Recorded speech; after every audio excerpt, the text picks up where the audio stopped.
apologies for the slight delay with technology, but we've all been there, so you know, it happens. So today I will be talking about some of mainly my core finding from my PhD research that discussed China-Africa relations, and particularly the infrastructure sector in Kenya and the internationalization of Chinese state-owned enterprises. I'll first offer a bit of context of what we're talking about in terms of the internationalization of Chinese companies, but also just generally Kenya's political economy. And I'll then go in more details talking about one specific case of one company and look at the process of internationalization of this company. To start with, the main question is, why are we talking about Chinese state-owned enterprises in Africa? I think there's many different interlinked trajectories here, but two key ones are, on the one hand, the infrastructure turn in Africa, and so the renewed focus on the regional and continental integration agendas across the continent that started in the late 1990s. There's also a broader trend in international organizations promoting infrastructure and repositioning infrastructure as key drivers of development. This is both on the continent, such as the African Union, for example, with the African Union Agenda 2063, but also regional economic communities and national development agendas themselves of single individual countries, as well as international institutions overseas, such as the World Bank, for example, promoting, again, infrastructural development. Renewed demand for infrastructure construction has also meant renewed demand in infrastructure financing. And Chinese banks, both policy banks, development banks, as well as other actors, have really not shied away from this demand and have increased their participation in what is often called the politics of gap filling, so this idea of filling gaps through investment and then leading to perhaps economic development. And again, there's quite a big question mark on that in the academic literature right now. One other shift that has taken place in the infrastructure turn across Africa is that the state is again at the driving seat of the development agenda, and therefore the state is again the driver of development. On the other hand, there has been an outward push for Chinese SOEs to internationalize. So first of all, the well-known going out policy in 1999 with paired state incentives to sort of incentivize the internationalization of Chinese state-owned enterprises, but also particularly the second push in the aftermath of the 2007-2008 crisis, when there has been sort of knockdown effects that the Chinese government hasn't managed to subsidize, even through a very comprehensive stimulus package. And so the need to compensate and really address the overcapacity and overaccumulation crisis became prominent in the discourse around national economy and national economic development. Some of the examples can be, for example, the former deputy for Foreign Affairs saying that new opportunities and new markets should be found overseas, and so creating a new round of state incentives to push for the internationalization of Chinese companies. Another very well-discussed example is the Chinese-led Belt and Road Initiative, which also creates demand for, amongst other things, creates demands for Chinese goods and services abroad. So it is in this context that Chinese companies internationalize on the African continent. This is, of course, a very broad discussion, but we'll zoom in the specific dynamics taking place in Kenya's political economy very soon. So far, the understandings of Chinese internationalization have been, well, in different fields, of course, IPE, geopolitics, but also international business theory, which personally find quite dry and very focused on this idea of market dynamics and sort of competition and profit margins. But there is much more to the internationalization of Chinese companies. But I think also much of the research and literature so far has very much been focused on the why, so on the motives for internationalization rather than on the how and so the modalities. And even though there's over 10,000 Chinese companies operating in Africa, the majority of which is private, only 10% of these are state-owned enterprises, but they continue to dominate in terms of size and revenue. And so much of the discussion around Chinese companies overseas has really been on China's grand strategy and pursuing domestic goals and national objectives internationally. And Chinese SOEs have often been understood as sort of tools in the economic statecraft of China. There's a very different strand of literature that focuses on market dynamics, with DAOs suggesting that Chinese companies and SOEs have evolved into independent actors and are now subject and act based on market dynamics. Of course, the state-owned nature of companies perhaps leads us to put a big question mark on this perception as well, particularly if compared with other multinational corporations of different origin. And in terms of state incentives, this kind of study of the modalities and how the companies internationalize really falls within this broader discourse on China's grand strategy, economic statecraft, and this sort of literature that I have briefly mentioned now. In addition, there was also, particularly in the early 2010s, a bit of literature emerging on the idea of Chinese SOEs having higher appetite for risk, differently from Western multinational corporations and so forth. However, I would say that in recent years, in the past perhaps like 5 to 7 years, we have really witnessed a renewed focus on, or a new focus on risk assessment mechanisms. And so perhaps a big question mark also on this. And lastly, on the low profit margins, which especially with data in the global south, that is inconclusive in terms of the difference in profit margins from other, particularly in the construction sectors, from companies that are non-Chinese. And so therefore there's quite a puzzle here to unravel. And all of these to say that in my research, I really started to think about internationalization going beyond this idea of like host home country dynamics, and sort of thinking about how can we think about internationalization as a process. So very much inspired by a global production network approach, I would say.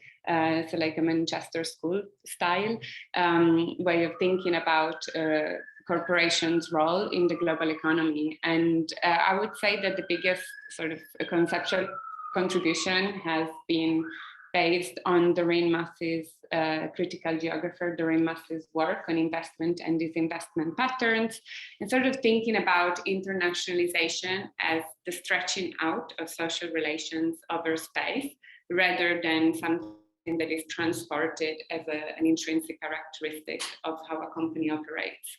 And so really this gives us space to then think about, gives us space to think about the process of embeddedness, and to think of internationalization as a process that is very much impacted by the context in which the company is internationalizing, and especially considering the growing body of literature on African agency and the ways in which it not only impacts and shapes the operations of Chinese companies, but also China-Africa relations more broadly.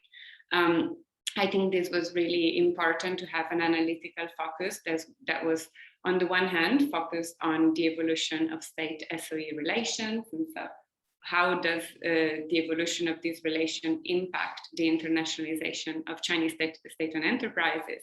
And on the other hand, Kenya's political economy of infrastructural development, and so understanding how these two layers sort of interact and intersect through the analysis of internationalization processes. And this was very much an interdisciplinary approach, inspired by international political economy, political geography, but also critical infrastructure studies. And this is something that perhaps, I mean, I'll touch upon in the presentation, but perhaps we can discuss a bit later in the Q&A.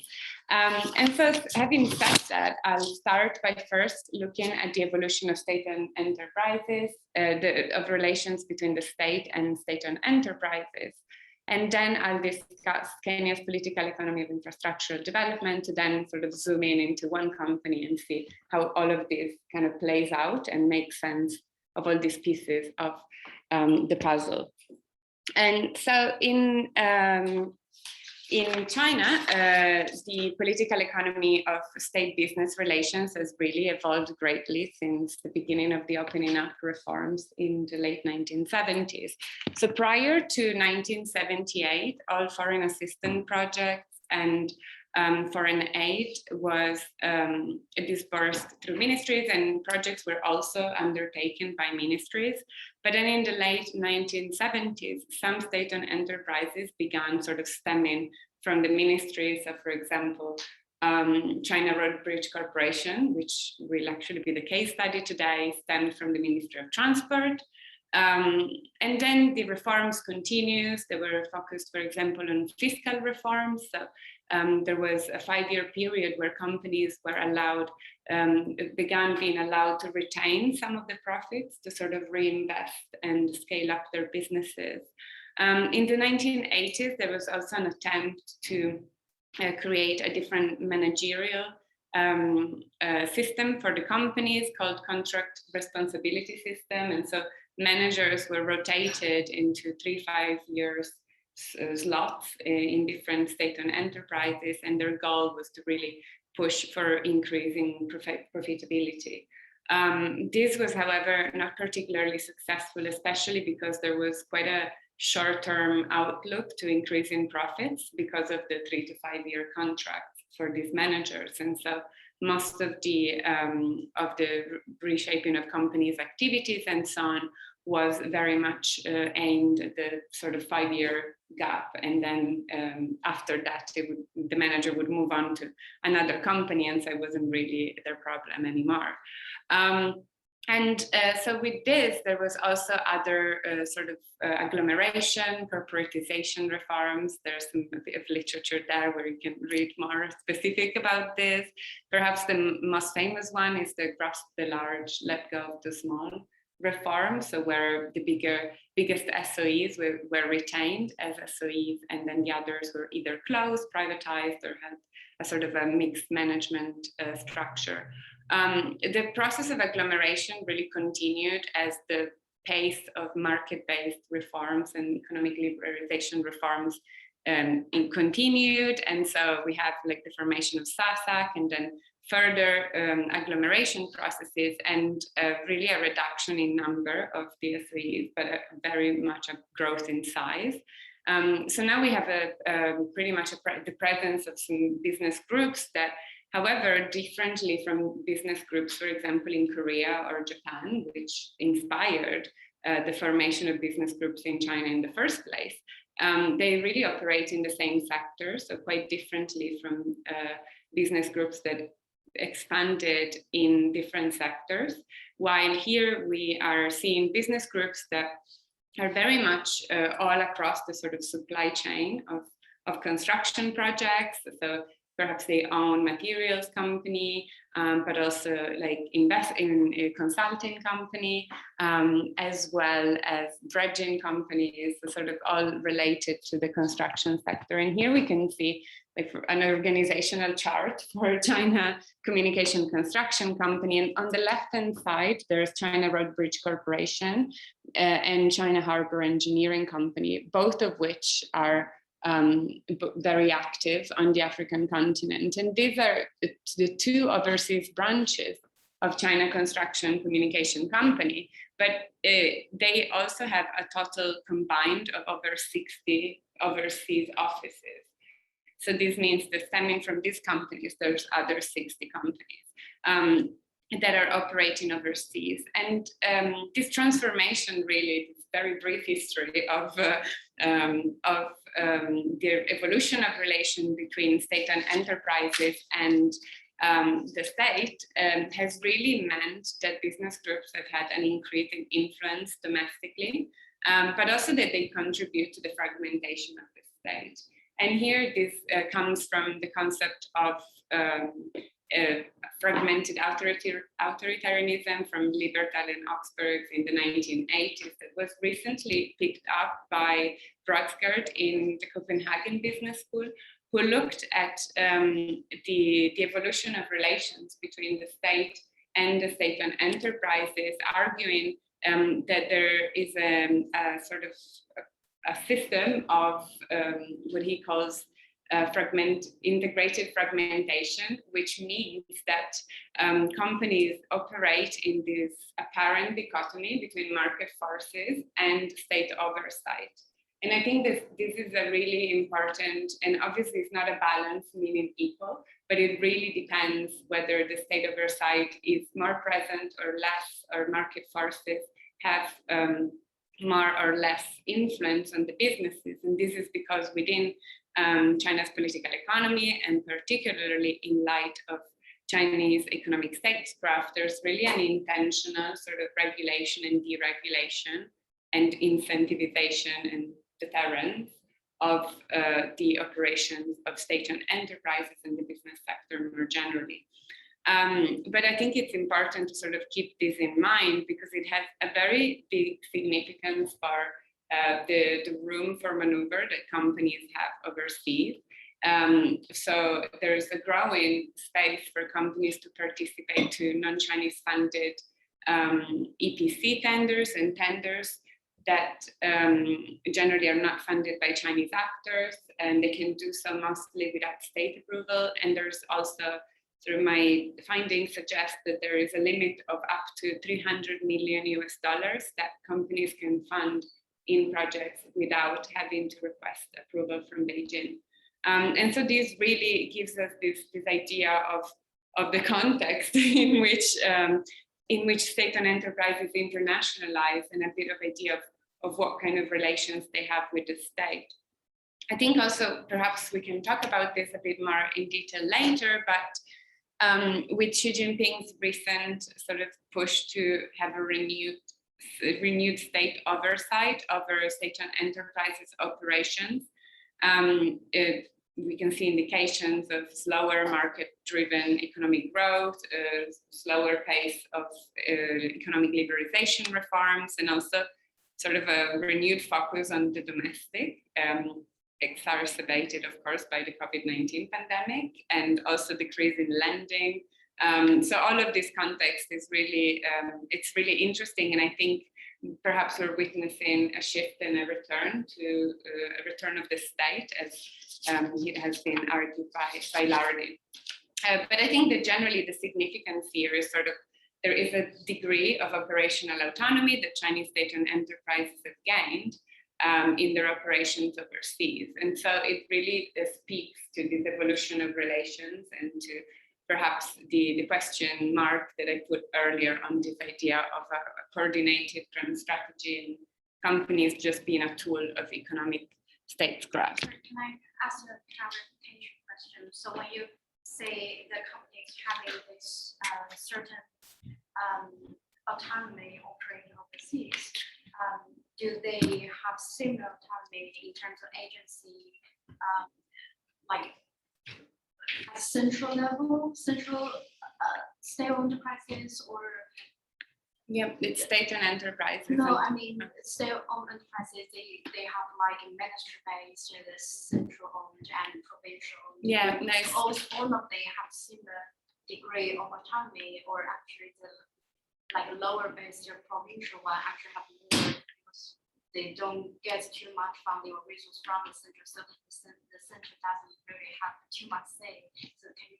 Yeah, no, that's a very interesting question. So from my research focused on central enterprises, but looking at literature on provincial enterprises, it seems that the degree of it's really dependent on the relationship that they have with Chinese funders. Right. So I'll get to this point later when I discuss the case study, but part of it, so my research suggests that it's related to the relationship that they have established with funders. Right. And obviously central enterprises has a higher degree of connection with China Exim Bank and central owned banks.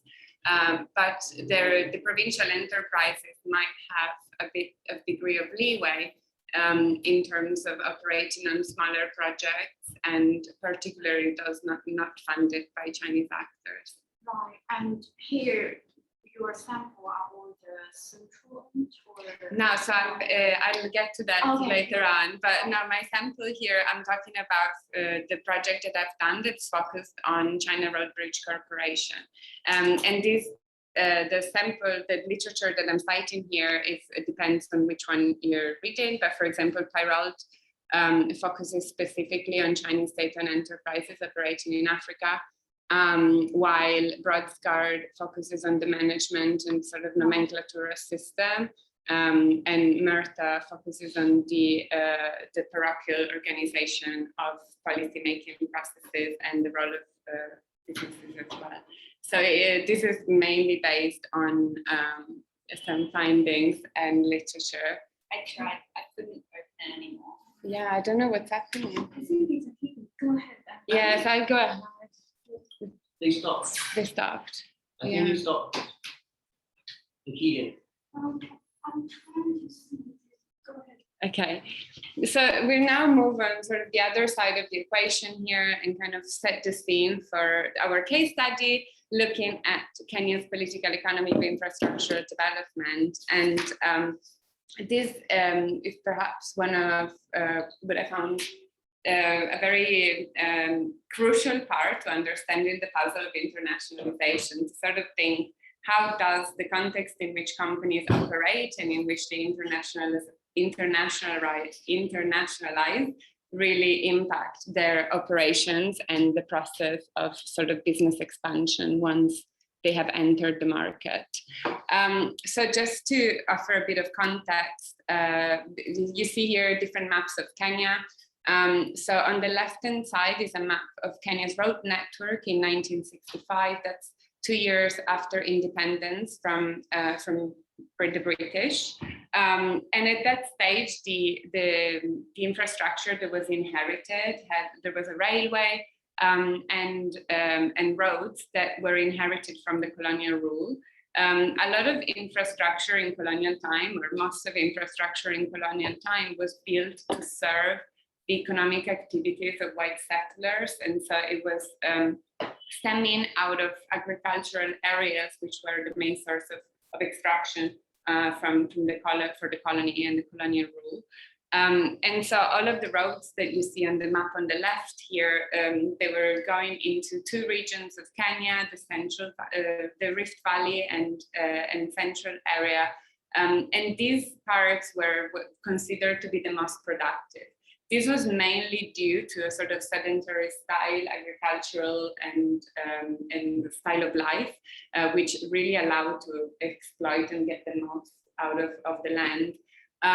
In the northern part of Kenya, the part that is quite empty of roads in the map on the left, the groups inhabiting these regions have mainly been pastoral communities, and so they've really moved from place to place, and the style of agricultural and cattle businesses is really different from our sort of agricultural based economic system as it was in the rest of Kenya. And so these regions inhabited by pastoral communities were really considered to be unproductive, remote, and very irrelevant to the colonial rule.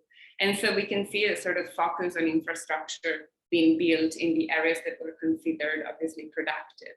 After independence, the political elites and the business elites that had begun to form in the years leading up to independence, so this sort of Kenyan middle class and capitalist middle class, inherited this infrastructure system, but also the ways in which gains were associated with the infrastructural sector, which to this day remains one of the major sources of Kenya's economy. And so the gains were really associated with the same regions that were first identified as prone to extraction by the colonial rule. However, if we look at the other map, we see, for example, that between 1979 and 1992, the concentration of roads being built really remains pretty much in the same region as it was before, with the exception of a few borders roads that are being constructed there in the northern part. And this means that the infrastructural focus was really linked to agriculture. However, from the 1990s, a shift is underway, as I mentioned before, generally across the African continent, is infrastructure turn and renewed focus on infrastructure. And Kenya really is no exception in terms of the renewed focus on infrastructural development as a driver of economic development. And infrastructure gained really political prominence at the end of the 1990s and particularly in the 21st century. This means that infrastructure, and it's here that the literature on critical infrastructure studies really comes in handy and helps to make sense of a lot of these dynamics. And so infrastructure really is under the spotlight of electoral campaigns. It is the site where politicians go and visit during electoral campaigns or during opening ceremonies. There's the occasion to make political speeches. There's also a sort of a cyclical way of developing infrastructure that really follows the political cycles. And so this politicization of infrastructure increases. And at the same time, the gains and profiteering of political and business elites also includes infrastructure rather than being focused entirely on the agricultural systems as it was prior to this. And so the idea of developing infrastructure really goes hand in hand with the profiteering and the accumulation systems of political and business elites, which are often interconnected, especially as funds for electoral campaigns and so on are often sourced through key business figures, and as we will see later, also generally businesses. And just as a note, this is also a spatial process. And in the map on the right-hand side, we see one of the current key flagship infrastructure initiatives, part of the development agenda of Kenya Vision 2030, which was built on a paper from 2003 from the previous sort of the Kibaki era. Which focused on developing infrastructure and feeder roads, sort of reshaping the infrastructure system. And right now there's the SGR, which is much discussed, which is between Nairobi and Mombasa, so that runs parallel to the old colonial era railway infrastructure. So that's in the south here. I don't know if you can see my pointer, so from here to there.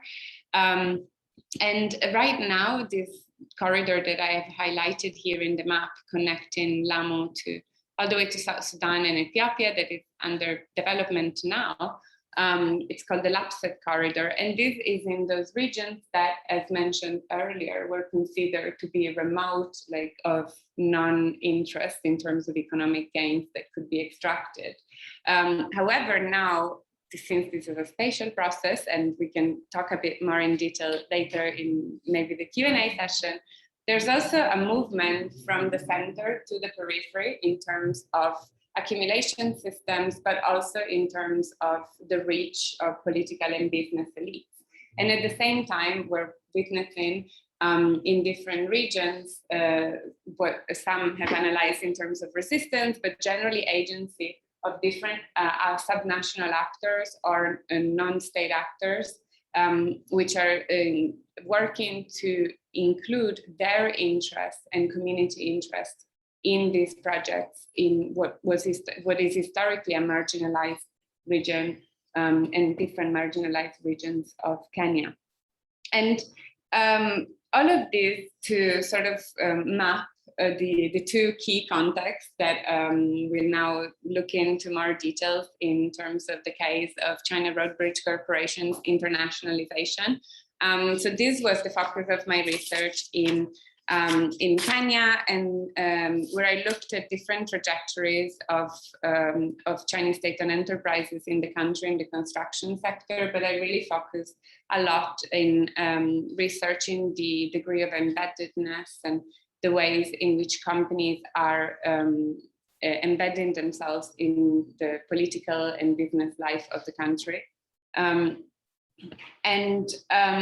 just as a sort of brief history of the company in Kenya, China Road Bridge Corporation opened a branch in Kenya in 1984. So this is well before the going out policy, but that's because state-owned enterprises in key sectors were allowed and pushed to received authorization to operate overseas earlier than the going out policy.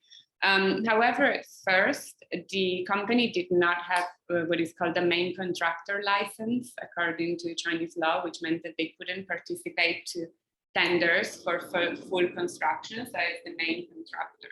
And so they could only participate as subcontractors. And in this first stage, they worked very closely with Japanese companies and other Asian companies that were already operating in the Kenyan market.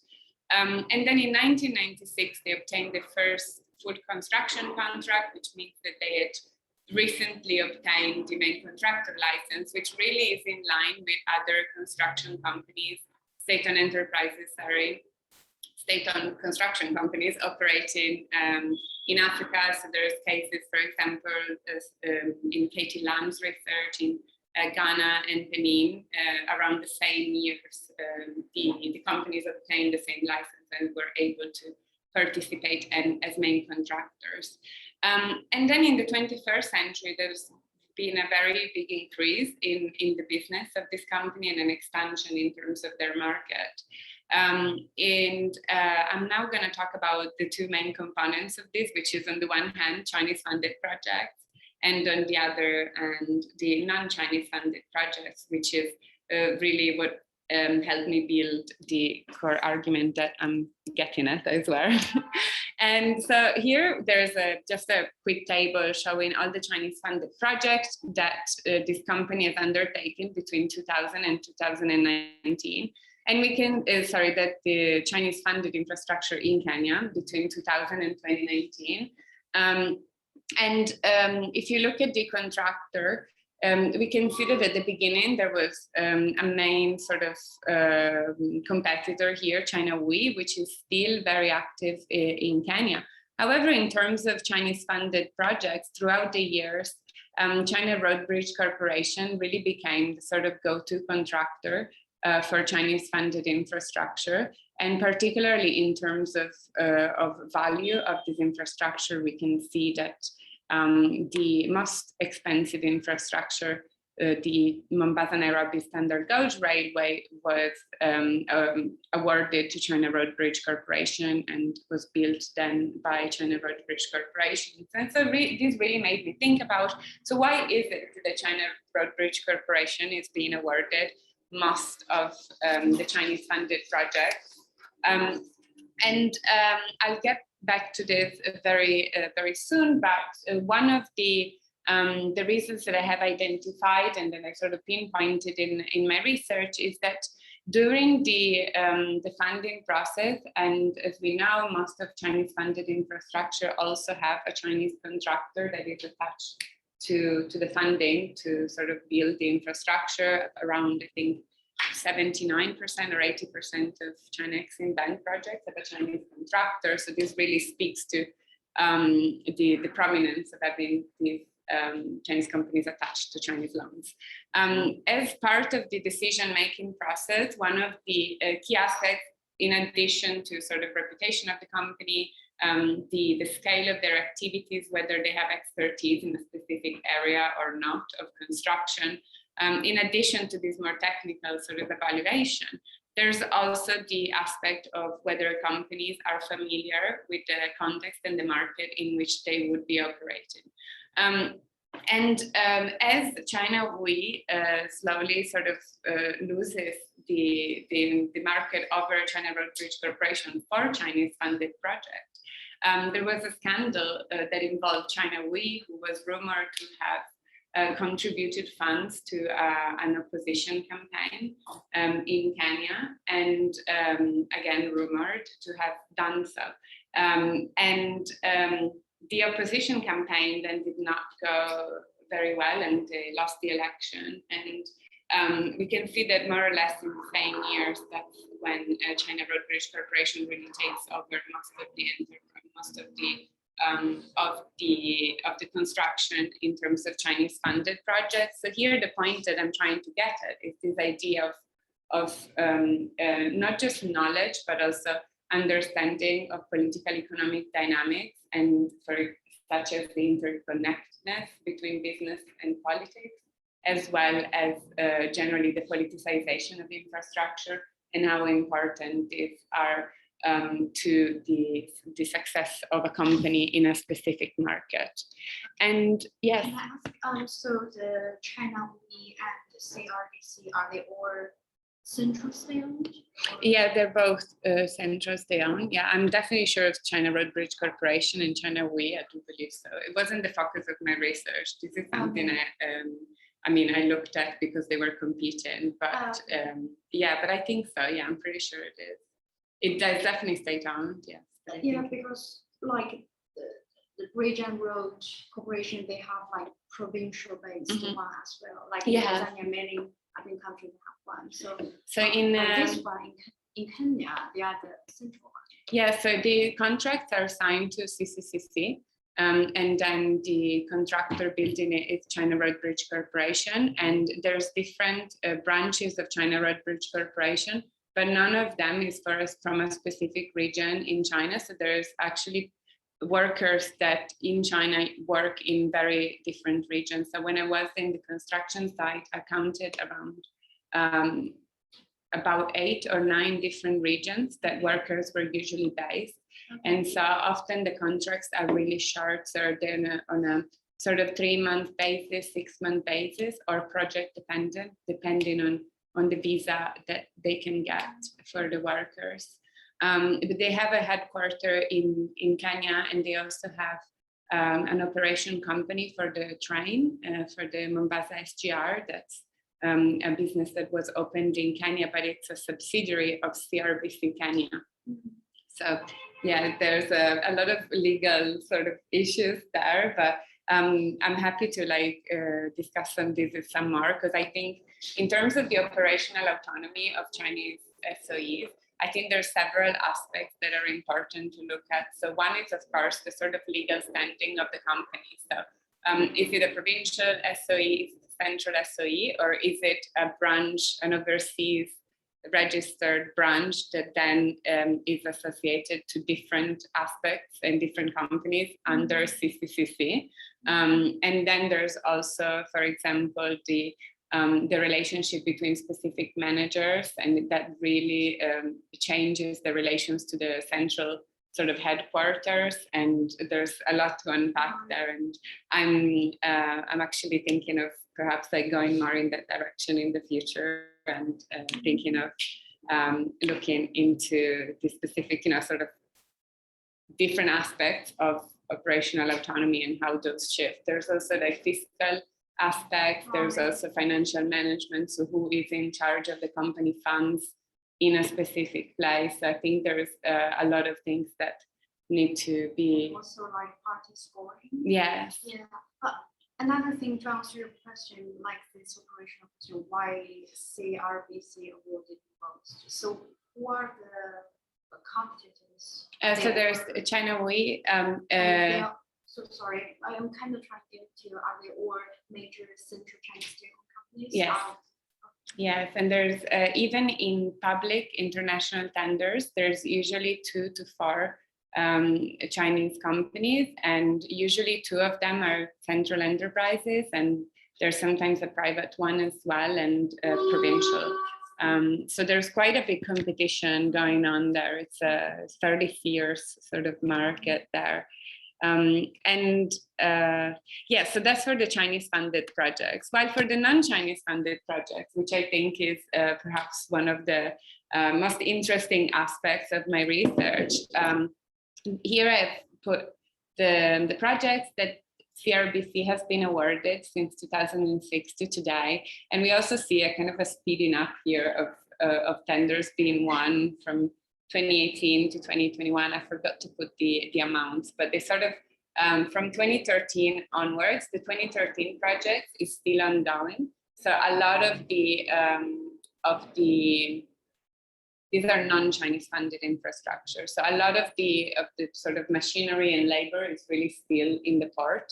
And at the same time, they have also built the railway, which is a major project. It lasted for 2.5 years, but it was really completed in half of the time, and right on time for the re-election of the current president of Kenya. So during the opening ceremony of this train, he actually said that he was going to run again for president. So we see here again the sort of connection and the spotlight that infrastructure gives politicians, or the other way around. So for non-Chinese funded projects, there's also, these are all quite big infrastructure projects, some of them a bit less, but we see that the funder is really the government of Kenya. And this sort of brings us back to this idea of the state as driver of development, and to really reposition itself as also the funder of infrastructure. And it should perhaps be noted that most of infrastructure on the African continent continue to be financed by African governments rather than by international financing. So this is a point that I think it's important to make, to sort of highlight the scale of focus on infrastructure. And so this, with this sort of many big projects won by China Road Bridge Corporation in international EPC tenders, certainly not for lack of competitors. The question then is like, how do they keep winning EPC tenders? And why do they keep winning EPC tenders in perhaps specific regions? Is there like a regional aspect to it in specific areas of the country? Is it relationship to particular figures, and so on and so forth? And that's when I think the analysis sort of gets interesting, and we see that there's obviously some sort of going back to the themes here. I've talked about integrated fragmentation already, but it's important to highlight also the other side of the medal. So on the one hand, a good relationship with Chinese funders is really great to get more projects and to expand the market. But at times, this can also hinder the position of the company in the political economy of Kenya. So one case is in 2019, allegedly, the Chinese government rejected a request for a third loan for another phase of the Standard Gauge Railway that is supposed to stretch to Uganda. And so at that time, there was quite a big political turmoil in Kenya. And this was not really beneficial for China Road Bridge Corporation, which was interested in continuing to have work to do and to continue expanding their market, because at the end of the day, a big part of the operations overseas is this idea of seeking spatial expansion and continuing to pursue business opportunities and have revenues to then spend in new projects. I mean, I guess that's just how every business works. But in terms of the pursuit of non-Chinese funded projects, I think that's when they come in. And they become an avenue for the company to pursue business expansion and continue expanding their market without relying on state incentives.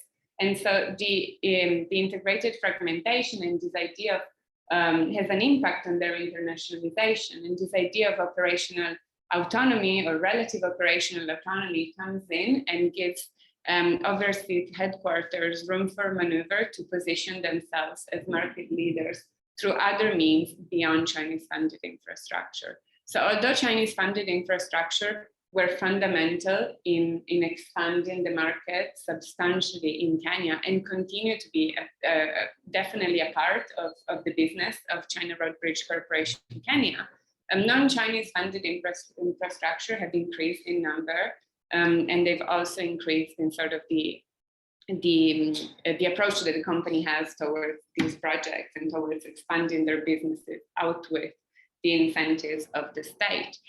And they pursue these projects in different ways. So there's, for example, networks in the context of operations. So in 2021, China Road Bridge Corporation was awarded another project in the north of Kenya. That's 3 roads on the corridor that I showed earlier that goes all the way to South Sudan and Ethiopia, that stem from the Lamu Port project that they're now doing. And in a forthcoming book chapter, I actually argued that corridors give an excellent opportunity for Chinese companies to continue their spatial expansion on the corridor route and to really move from project to project. There are several financial reasons why EPC tenders can be won. Low cost mobilization is one of them. Redeploying machineries, especially very expensive ones, is really important for the companies. And the same goes with labor, already trained labor, but also the labor that they already have in the country in the headquarters. And there's also the scouting of business projects. So the idea of, sorry, my computer is going to run out of battery, so I'm going to wrap up and then we can take it from your computer, sorry. So the scouting of business projects. So one example is the Likoni floating bridge.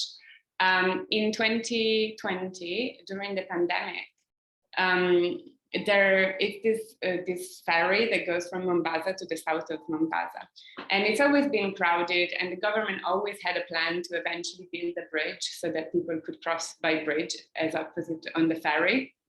And then during the 2020 pandemic, with the curfew and sort of the rules that were imposed for, to counter the spread of the virus, this ferry was overcrowded, and a lot of discussions started on what to do with this bridge project. And so CRBC carried out a feasibility study on the possibility of building a floating bridge that was a temporary solution to then address the issue. And 3 months later, they broke ground, and this project is being funded by the Kenyan government. And so we see here this idea of sort of pushing projects perhaps up on the priority list due to the pandemic, but also the feasibility study was really handy in terms of financing a project that had always been in the books, but that perhaps was more urgent in this unprecedented crisis. And on top of that, with the networks in context of operation, I think perhaps one of the best ways to discuss this idea of the politicization of infrastructure and the political it's another charger, sorry. And the political meaning that infrastructures have is to read a quote from one of my interviewees that discusses this idea of sort of contributing to political campaigns and sort of retaining relationship with relevant ministries and relevant players in government.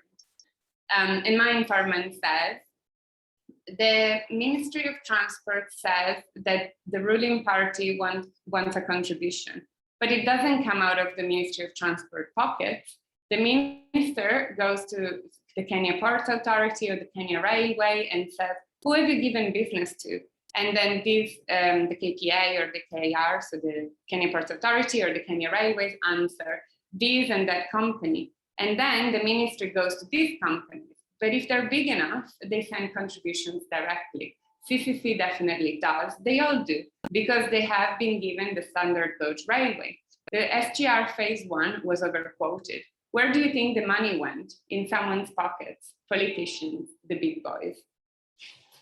And so this is sort of to reiterate this idea of the connections between business and politics in Kenya, but also the idea of entering the networks of business and political elites in the context of operations. And sort of just to conclude, the overall argument that I'm trying to put forward here is that the internationalizations, particularly in this case of China Road Bridge Corporation, but it suggests that although initially the internationalization was reliant on Chinese state incentives, it is now also increasingly linked to the company's embeddedness in the context of operation. And I have shown today how the contextual dynamics have really been conducive to the spurring of these different ways of doing business of the company.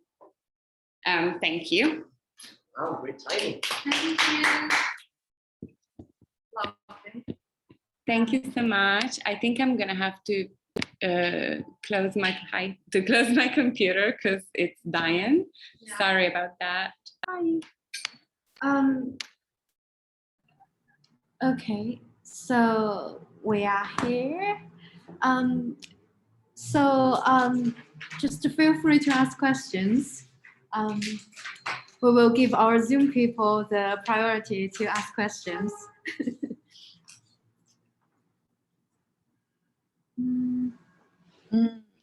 Thank you, Elisa. Tim, are you saying something? Yeah, can you hear me clearly? Can you hear me? Is she saying something? Or I'm muted? No, I'm not muted. Can you hear me? Sorry. Is that? I can hear you. Can you hear me now? Yes, I can hear you now. Yeah, brilliant. Thank you, Elisa, for this very, very interesting presentation, and thank you for the hosting of your Joe and then your colleagues. I'm just thinking about this very interesting infrastructure term in African context. I was quite interested in this critical infrastructure study. I may do a bit of research later, but I was wondering when you mentioned, this competitive advantage of Chinese SOE has been banded on the second stage, aside from this Chinese financing. I wonder, when you did your research, did you also find any other international factor, like the major international player also pushed agenda forward, not just Chinese actor or Kenyan actor, but actor from the international multinational corporation or the World Bank, IMF. Yes, I feel that's quite interesting as well. I also wonder, because we were talking about this, it's quite sensitive. It's very difficult, even from a Chinese perspective, to ask the question about whether there's major interest, to this Chinese SOE and the African elites, whether there's a corruption between them. But do you think also there was some idea from a different actor, because Africa, a lot of African countries need infrastructure? So then, there is a big infrastructure turn, which the Chinese actor, African actor, and a lot of multinational interesting can reconcile each other. So I'm not very sure my question is clear. Yeah, I think I can understand pretty much the point here, and perhaps it's like two different points. So I'll start from the first one on other international players pushing agendas. Can you hear me? Yeah, I can hear you. Okay. Thank you. Yes, absolutely. There's many other players and many other dynamics underway. So I think in terms of multinational corporations, another big player, in particular in the port sector in Kenya, is DP World, that has been very interested in entering the market. And this is something that has also been happening from another Chinese company, China Merchants Port. And they've been kind of following the same sort of pattern of trying to invest in different parts in Kenya. So I would say that here the question perhaps lies on the sectoral focus of companies. And so whether market dynamics, what can broadly be conceived as market dynamics, are really not a case of host country or home country or whatever one wants to define it, but they really have to do with broader trends that are taking place in the sector. I think that this perhaps has more to do with investment rather than with participating to EPC tender and or funding in terms of lending. So I would be very interested to also hear other people's thoughts on this, but I think that the focus of investment and financing really lies in different types of projects. In terms of the investment, the return of investment is a key priority. However, when the funding is involved to build an infrastructure, then the return really is the repayment of the loan rather than making profit of the infrastructure, which is perhaps even operated by someone else. So building an EPC contract really means to take the money from the Kenyan government, build the infrastructure, and then perhaps if it's a port, you give it back to the Kenya Ports Authority, which then decide whether to give it as a concession to other companies, and this is where DP World and China Merchants Port come in to perhaps make their bidding, or whether they decide to operate it themselves. So I think here a very important point to make is the sort of distinction on whether it's an investment or just financing or an EPC contract. And this is here where pushing agendas really comes in different ways. But I would say that the sort of prioritization of projects on a to-do list from the Kenyan government is really not unique to Chinese companies. However, considering the sort of market share that the company has been gathering, it is something that definitely needs to be looked into, particularly as even in projects not funded by Chinese actors, similar narratives to those that are present in projects that are funded by Chinese actors still reverberate and echo to projects not funded by Chinese actors. So I think that the context here, the state-owned nature of these companies really plays a big factor. And in terms of the infrastructural turn and sort of the need for infrastructure, this is, I'm not sure that I understood your question fully, but I think that one of the important points that the lens of critical infrastructure studies allows to bring out is really this question of who benefits and who are these infrastructure aimed towards. So are they responding to the needs not only of African elites, but also of the sort of the functioning of the infrastructure system and so on and so forth, and particularly in terms of conditions. So this is something that it should be at the center and most forward sort of at the agenda when people are looking into gaining and getting funding for infrastructure projects. That's very interesting. Do you think it's a very broad question related to that? Do you think, do you think so far most of the infrastructure project, the agenda of the Kenya elite, or they do have incorporated, the needs from different region and different groups to make certain decision on certain projects? In general, broadly speaking, from your field work? The decision-making process is still very centralized and it takes place in Nairobi. There have been some cases where local communities have managed to either include their interest or to stop the project altogether.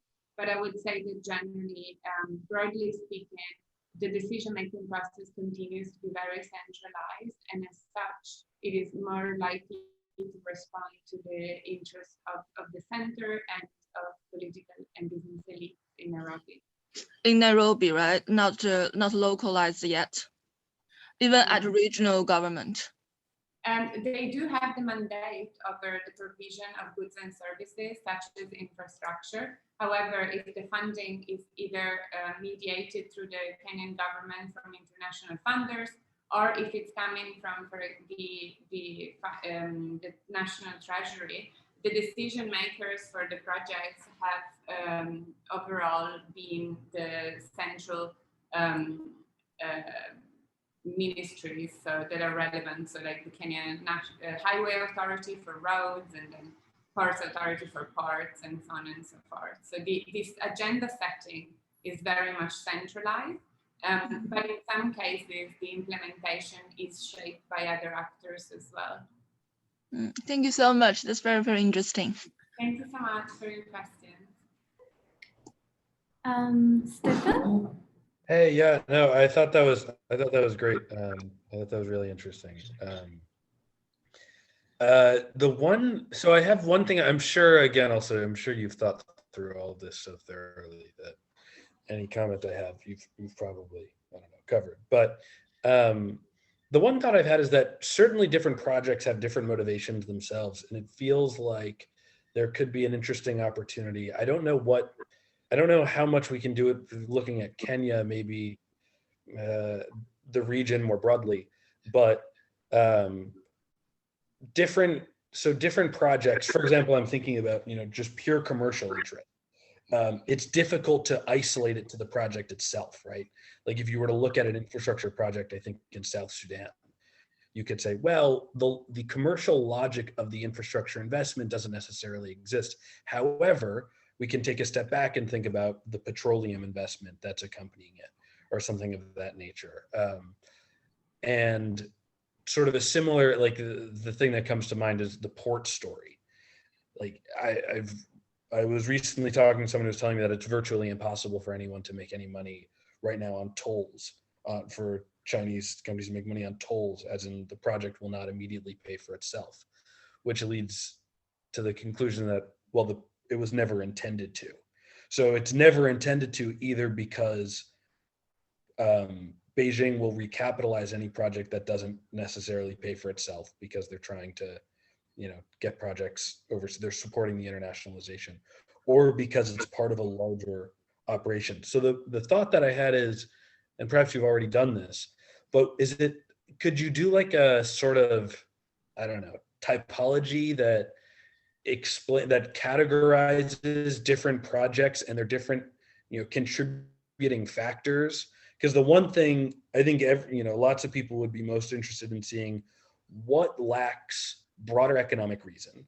So what doesn't fall into the category of like that, that much needed road in South Sudan, or that important port in Lagos, or anywhere else. Sorry, not Lamu. So barring all of that, what actually fits this grand strategy bucket? Because which, perhaps, way too much attention to that. But the curiosity would be like, that's kind of the resultant term, right? Like that's the thing that we can't, at least in this framing, that's the thing that we struggle to explain by conventional material factors. So I don't know. I'm not sure if this is not of interest, but just sort of. Sorry. No, go ahead. So I would say that in terms of typology of projects, I recommend you to look at Ricardo Reboredo's paper that looked at that. He actually looked at different types of mega projects that in China, Africa. So he specifically looked at talking about those who are for the purpose, for example, of creating a special economic zone and having sort of smaller companies, perhaps private companies, come in and establish their businesses and so on. So that's one thing that perhaps would be interesting. I think what I find really interesting in your question is this idea of going back to like the grand strategy and what doesn't fit. I would say that most of it doesn't fit, but I would say that that's because of the nature of the grand strategy and the sort of guidelines that are provided by Beijing policymakers at a central level. So I would say that in terms of position on the grand strategy, I believe that the evidence points towards guidelines made vaguely on purpose. They're made to be vague so that then they can be built in practice by the actors that are actually on the ground. So translating this to the operations of Chinese state-owned enterprises overseas, this would mean that this goes, for example, for the Belt and Road Initiative, right? So it is being built by the actors that are making the investments and that are participating in the projects that then become Belt and Road Initiative, or perhaps are linked to some sort of pocket of money that has really written on it. So the idea here is to kind of thinking back at this fragmentation, right? And thinking of the feedback loop and the direction of the arrow. So is it coming from Beijing into the international arena, or is it going the opposite way after guidelines are prompted and sort of broadcasted out? I do, I mean, obviously this is not the research that I've done so far, but I would be very, very keen to explore what kind of feedback, what feeds back and what doesn't feed back and why. And I think what doesn't feed back is actually what doesn't fit within the grand strategy. And so these projects that are really aimed at market expansion outwit the sort of state framework. Right. Yeah. No, I think it's very interesting. I mean, we've discussed my view of it's just recycling foreign income for hard currency, and that if there's logic, it's more of a coincidence than an intention. But I think it's a very interesting project. The one other thing that I wonder about on sort of the African element of it is like, one, does Chinese investment crowd into places that are already decently saturated? This is like something that Chris Alden and I have been discussing, like hypothesizing about, but doing little research on it for years now, which is China following sort of Western capital and political openings? So if Kenya had if a handful of East African countries, Kenya, Ethiopia, etc., had particularly painful experiences with structural adjustment, but as a result of structural adjustment, these countries were very much liberalized. Their economies were very much opened up to Chinese investment, the Western investment income. But did China, was it, is there a causal relationship there, or is Chinese infrastructure finance flowing to places where infrastructure finance already exists? Like, I don't know. These are sort of I think on one hand, we might be looking at a chicken and egg situation here, but also in terms of the infrastructural turn across the African continent, I do believe that there's the big push towards continental integration and the focus that international organizations have places into into the connection between infrastructure construction equals economic development. However, this casual relationship actually is very difficult to substantiate when looking at the experience during the 1960s and the 1970s. Most of the roads that were built in Africa in the 1970s were actually out of use by the 1990s or late 1980s. So to what extent are these projects actually responding to a need that isn't based on an idealized version of what the future looks like? It's a seamless future. It is parts that are basically operating on their own because of crazy ICT systems. It's this idea of what modernity should look like, but then the practice of it and the impact of it remain questionable. And I think that the shift that we're witnessing now with Chinese financing, sort of, reducing and perhaps shifting towards equity and converting part of this into equity, really speaks to this. The idea of creating toll roads, eventually they will pay for themselves. Will they? We don't know. But the idea is that they will pay for themselves. Right. So where is this economic development that's expected to stem out of infrastructural development? I think the Chinese funding is being directed towards an area in which there is a lot of demand, but the demand perhaps is based on broader dynamics and also dynamics across the African continent that are answering to a need because connectivity remains a need, but the place, the risk of this infrastructure becoming white elephants or increasing sort of that burden remains very real, and so perhaps the question should be shifted on why are these being built in the first place. Right. Yeah. No, I think that that's certainly true, and I think people are regularly raising eyebrows. You know, Wayaki Way and whatnot in Nairobi. These are really serious questions outstanding about why is this infrastructure being built, why here, why now. But yeah, no, I think it's very interesting stuff. I'm curious to follow your project as all this as it develops. Thank you so much. Cool. Yeah, sure. Can you guys hear me on Zoom? Yeah. Okay.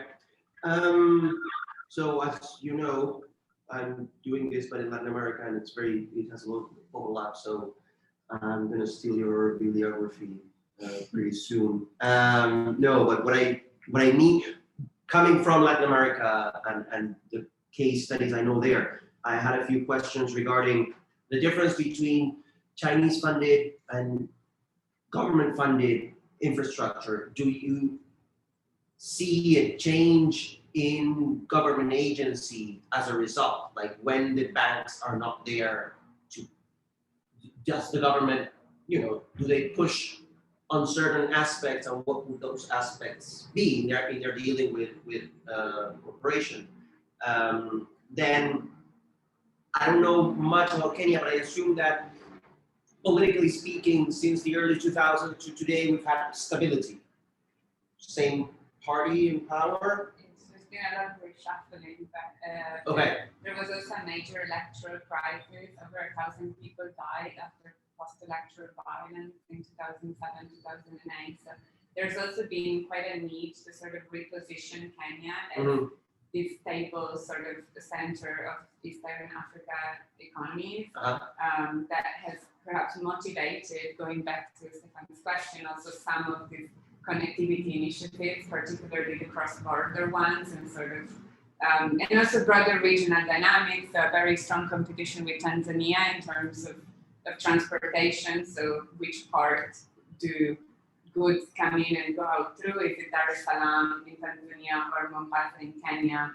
And sort of lowering transportation costs, waiting times, and so on and so forth. So they have had. There's definitely a moment of particularly acute political crisis. But then, at about 3 months after the violence broke out, then the two parties came together, modified the constitution, and created a post of prime minister. And so one person was then president, and the other one was prime minister, and then they came head to head again. And But they had to, at the top, were the Chinese corporations and banks dealing with the same people? No. Oh, no. So from 1984, there has been a lot of government. Interestingly, the company thinks, the managers of the company speak of the period of the Maya administration as the one that really pushed their business forward. And interestingly, Maya really had quite authoritarian tendencies, even though it then eventually was really forced to sort of liberalize through doing the structural adjustment programs. And he also lost control of this sort of system of accumulation that was really bringing together the funds for his campaign and this general control over state finances. Some scholars have suggested that banks during his time in office had really become a way to have sort of to give out money to political allies for fictional projects. But then after that, that was the moment where in 2002 is one of the few opposition coalitions that ever won an election against an incumbent in Africa. So there's only a few cases, and this happened in Kenya in 2002, but that was also quite short-lived afterwards. Yeah. Okay. And what about the? Sorry, I have to. We kind of have to wrap up here. Oh no. Yeah, I know. Yeah, but so sorry for Zoom people. We have to wrap up here. But for people being in person, we can move our conversation to the dinner table soon. So hopefully next time we can see you guys in person. But thank you so much for being with us. And I hope so. If we can continue this conversation, please do email us. And also we have another meeting in 2 weeks' time. So hope to see you guys soon. Bye. Thanks, Joe. Bye. Thank you. Bye. Bye. And